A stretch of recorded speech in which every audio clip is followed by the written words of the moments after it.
Okay, so it's been revealed that WWE is now going, well, I guess they've already currently hired Eric Bischoff and Paul Heyman to help them deal with some of their, deal with their two main flagships as well as also help try to turn around these very, very poor ratings.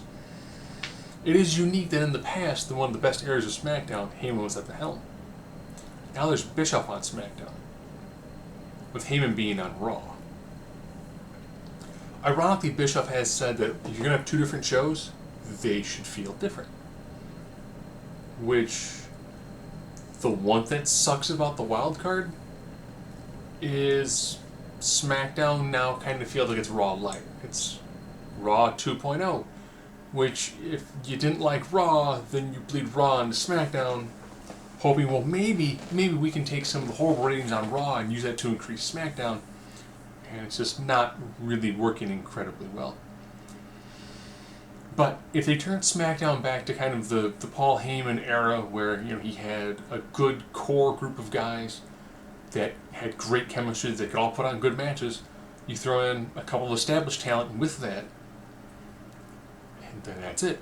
Established talent is there to help put over the younger guys. Younger guys are there to help the younger guys as well as get themselves over. It's a really easy format. And then if you make SmackDown, because it's going to be on Fox wants more of a sport feel to it. If you do your high work rate matches on SmackDown, make SmackDown feel different, there you go. Done. Easy. I still do go back and I wish that when they started doing 205 Live, that they would have kept a very, very, very, very basic, just like tally of wins and losses. That way then, if someone's like, oh, well, I should be next in line for the title, they'd be like, well, no, see, your win percentage is 50%. If you want to face the champion, you need to be closer to like 70%. And that way then someone hits a hot streak, they get their numbers up pretty high, no contendership match, boom, there you go. And it allows you to keep a much more fluid storyline based upon the results of what happened in the ring. I still don't enjoy the fact that Samoa Joe drops the US title, immediately gets into a feud for the world title. You just lost your last feud. You dropped your title, and now you're feuding for a higher title. No, you just lost your last feud, now you're moving up the card? Doesn't make any sense. And then, of course, with Raw, you make Raw more of the, here's your significantly more story-driven from the dialogue perspective. You could tone down the in-ring stuff a little bit because your primary focus ends up being promos. So your sports entertainment complex, one, it's a lot more of the entertainment being the psychological side, the other side being the physical side. And that actually allows you to then keep professional wrestling going. Two different shows make them feel different with two vastly different personalities. And it could be interesting. I will say I'm glad that Vince and they're trying to do something. They're going, okay, who's out there who we know can do some stuff? Eric Bischoff almost ran Vince out of company. Okay. Heyman took a very, very small, limited group and made the number 3 promotion.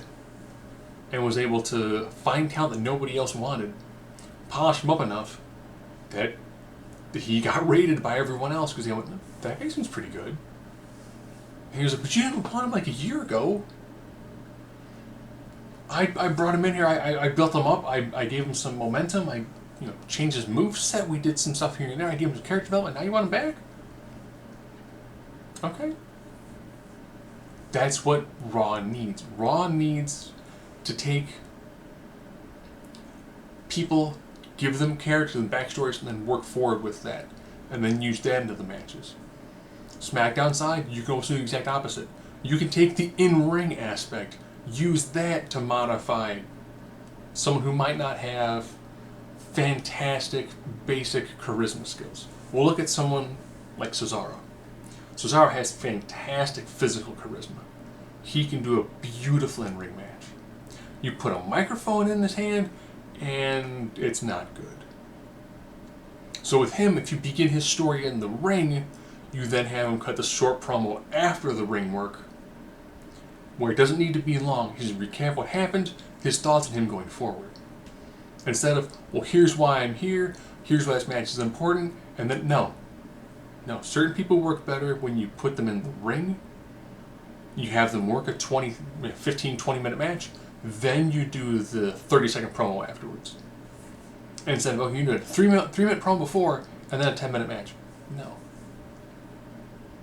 Some people, that's not the way they work best. And Heyman is really good at going, okay, what's good about this guy? What works with this person? What can I tweak with this person? What can I hide this person does? So here's the positives, hide the negatives until I can polish the negatives so it doesn't exist anymore. Bischoff did a similar thing too. Remember all those promos Goldberg cut? He didn't. He went, okay, Goldberg gets over by his music hitting, coming in the ring, looking wickedly intimidating, because he is, destroys somebody, heads to the back. Probably thinking, cool, that's pretty much commercial break, Goldberg comes out, wrecks a guy, crowd goes nuts, Goldberg leaves ring, commercial break. That's it. There's pretty much a full segment. That's probably why they padded out Goldberg walking to the ring with security. Okay, this match isn't going to last 3 minutes. Okay, but then you got minutes to fill. Okay, we'll do a minute and a half him walking, then his entrance, then the match, then we'll do, him like preening, the crowd looking excited, and him walking back. That's it. Find something that works, is easy to do, and not super repetitive. What I don't want to see is, I like 2 or 3 falls matches. But I don't like 2 out of every 3 matches being 2 out of 3 falls matches. Especially when you have 2 on the exact same night. Really, really waters down the concepts. I think putting Heyman and Bischoff in this, giving us some control, taking a little bit of the restrictions off of them, let them do it, let them sink or swim.